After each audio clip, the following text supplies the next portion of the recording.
¿Quieres interactuar mejor con tu audiencia en tus directos? YouTube ha renovado las encuestas en transmisiones en vivo verticales con nuevas pegatinas interactivas. En este vídeo te explico de forma rápida y fácil cómo usarlas. Durante tu transmisión, toca el icono de más y selecciona la opción Iniciar una encuesta.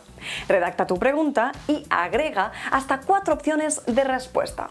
Puedes personalizar la pegatina cambiando el color, el tamaño y su posición en la pantalla.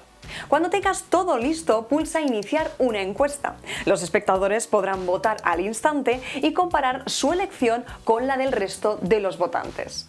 La animación de la pegatina irá cambiando en tiempo real, según tus espectadores vayan votando durante el directo. Las encuestas se mantendrán visibles hasta 24 horas después de tu transmisión o hasta que decidas cerrarlas.